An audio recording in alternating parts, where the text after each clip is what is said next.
আসসালামু আলাইকুম রহমতুল্লাহি ওবরকাতুহু।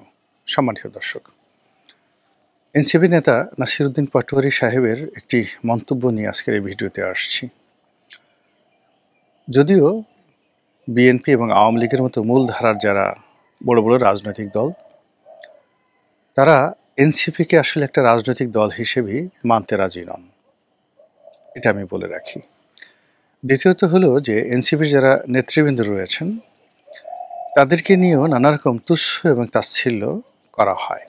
নাহিদ, সার্জিস, হাসনাত, নাসিরুদ্দিন পাটোয়ারী, আক্তার, এদের সবাইকে নিয়ে নানা রকম কথাবার্তা বলা হয়।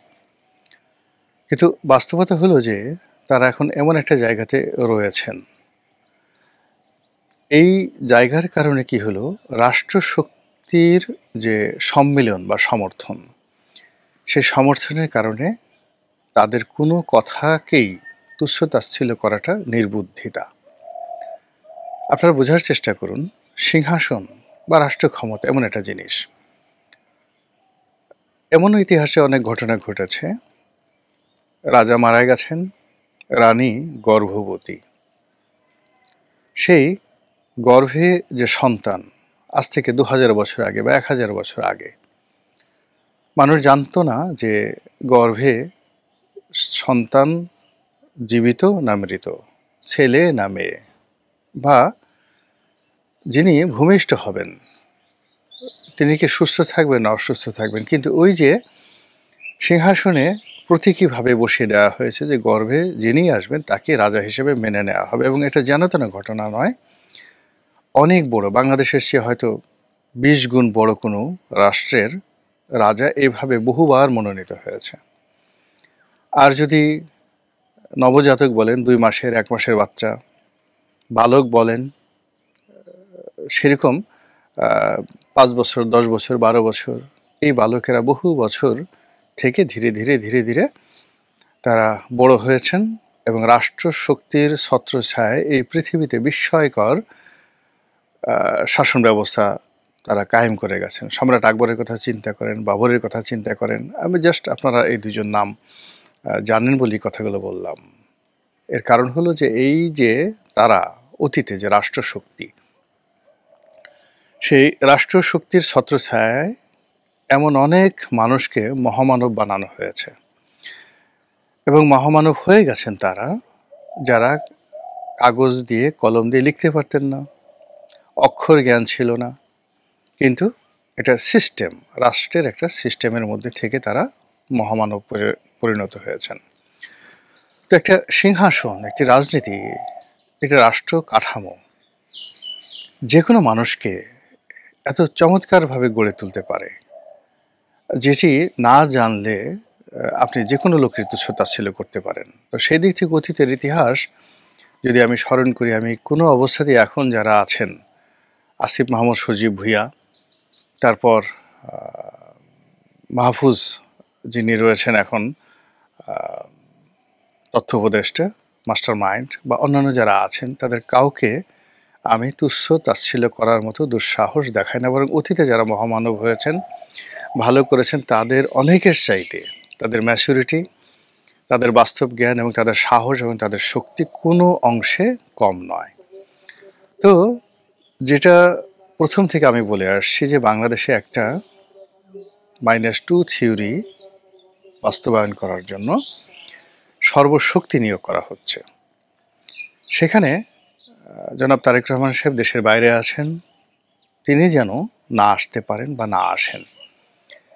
এজন্য রাষ্ট্রশক্তির একটা বিশেষ অঙ্গ, দেশি বিদেশি বিভিন্ন চক্র প্রাণান্ত চেষ্টা করছেন আওয়ামী লীগের দ্বারা বিএনপিকে ভয় দেখানো, জামায়াতের দ্বারা বিএনপিকে বিরক্তি তৈরি করা, এবং এনসিপির দ্বারা বিএনপিকে উত্তেজিত করা, এবং সেই কাজে তারা সফল হয়ে গেছেন। তার কারণে ১ বছর হয়ে গেল, সমস্ত মামলাগুলো উঠে গেল, কিন্তু তারেক রহমান সাহেব এখন পর্যন্ত দেশে আসেননি, আসতে পারেননি, আসতে দেয়া হয়নি। বাস্তবতা হলো যে তার অবর্তমানে এই দলটি যদি ফ্রি ফেয়ার ইলেকশন হয়, ক্রেডিবল ফ্রি ফেয়ার ইলেকশন হয়, বাংলাদেশে খুব অল্প সংখ্যক প্রার্থী আছে যারা ভোট চাইতে পারবেন, কিন্তু ভোট চাইতে পারলেও তাদের নির্বাচনী এলাকায় বিএনপির যে সংগঠন, তাদের যে বিভক্তি এমন সর্বনাশ করে ফেলেছেন যে অনেক যাকে বলা হয় ভালো ইমেজ, সেই ভালো ইমেজের যারা প্রার্থী তারা জনগণের কাছে ভোট চাইতে পারবেন না, নাম্বার 1।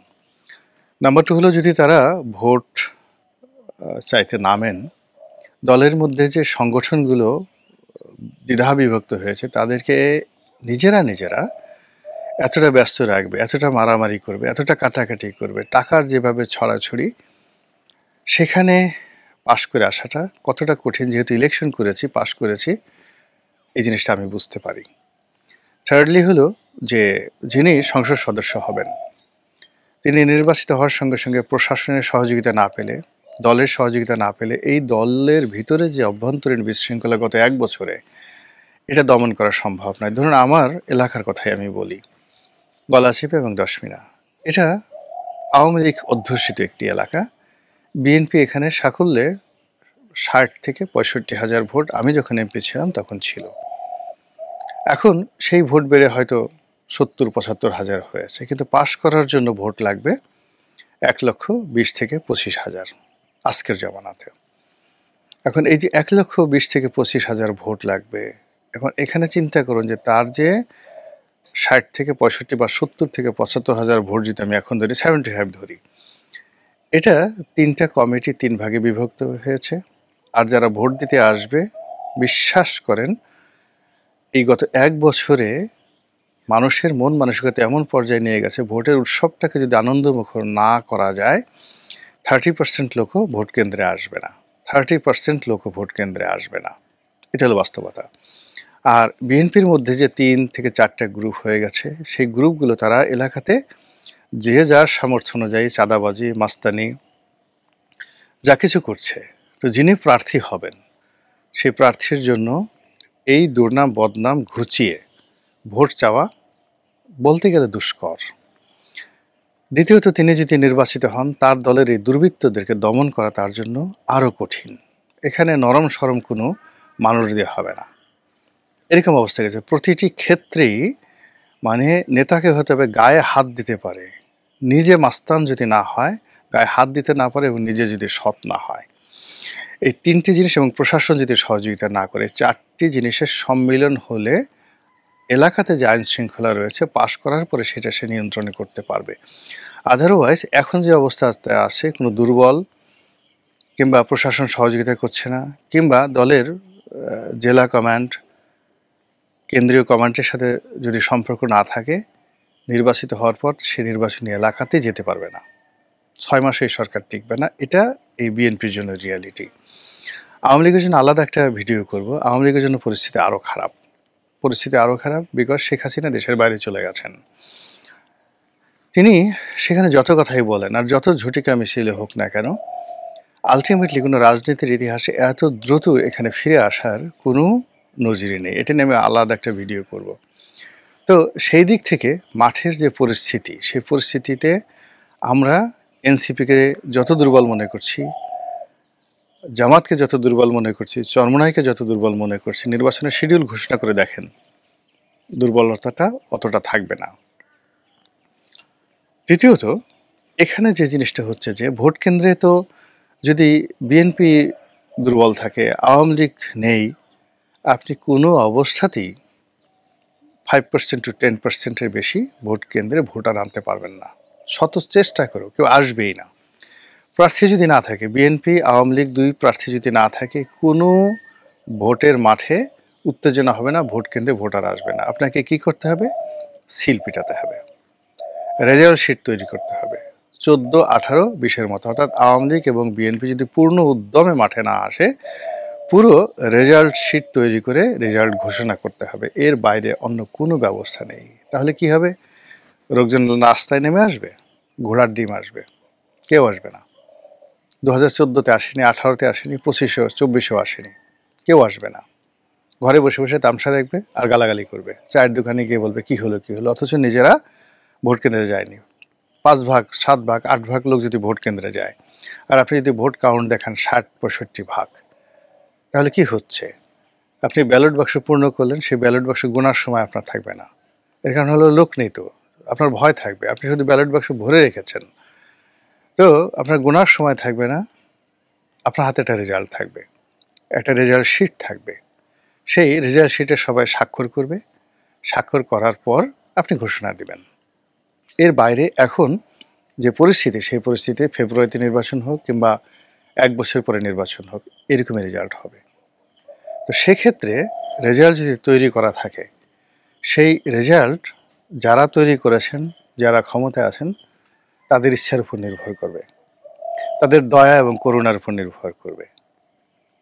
ফলে বুঝতে পারছেন যে নাসিরউদ্দিন পাটোয়ারিরা যখন কক্সবাজারে গিয়ে বলছিলেন যে বিএনপি 50 থেকে 100টা সিট পেতে পারে, সেই কথা তারা বলেছিলেন। তখন আমি বলেছিলাম যে দুনিয়ার কেউ সমর্থন না করলেও আমি এই যে নাসিরউদ্দিন পাটোয়ারির যে বক্তব্য, এটাকে আমি উড়িয়ে দেই না। এবং তখন আমি বলেছিলাম যে পরিস্থিতি যদি আরও অবনতি হয় এবং এরা যদি, অর্থাৎ এনসিপির যারা লোকজন রয়েছে, তারা যদি টিকে থাকে আর বিএনপি যদি এইভাবে চলতে থাকে, তাহলে আগামীতে নাসিরউদ্দিন পাটোয়ারিরা এই বিএনপির যে ভোট বা সিট, এটা কমাতে থাকবেন এবং তারা প্রধান বিরোধী দল বিএনপিকে রাখবে কি না, এটি নিয়ে তাদের মধ্যে অনেক মতদ্বৈধতা দেখা দেবে। দেখেন, আমি যে কথা বলেছিলাম, ওই গোপালগঞ্জ যে ঘটনা ঘটলো, নাসিরউদ্দিন পাটোয়ারিরা যখন কক্সবাজার গিয়ে সালাউদ্দিন সাহেবের বিরুদ্ধে বক্তব্য দিলেন, ঠিক সেই সময়টিতে কিন্তু এখন এই অল্প কয়েকদিনের ব্যবধানে আবার সেই নাসিরউদ্দিন পাটোয়ারি বলছেন যে তারা 150টা সিট পাবেন। তো তারা যদি 150টা সিট পান, তারপরে বিএনপি 50-এর চেয়ে কম সিট পাবে, তাহলে তো বিরোধী দল বিএনপি হলো না, সেখানেও জামাত বিরোধী দল হতে পারে। বোঝার চেষ্টা করুন যে কথাটা কোন দিকে যাচ্ছে। এবং এই যে এখন এত কিছুর পরে ডক্টর মোহাম্মদ ইউনূস আমেরিকাতে গেলেন, সেখানে অনেক কিছু ঘটনা ঘটলো, সেখানে ডিম মারা থেকে শুরু করে অনেক কিছু ঘটনা ঘটছে, কিন্তু মূল ব্যাপার হলো তাদের যে গতি, এটা তো আপনি থামাতে পারেননি, তাদেরকে আপনি বিষণ্ণ করে দিতে পারেননি, তাদেরকে আপনি স্তব্ধ করে দিতে পারেননি, তাদের চলার পথ আপনি বন্ধ করে দিতে পারেননি।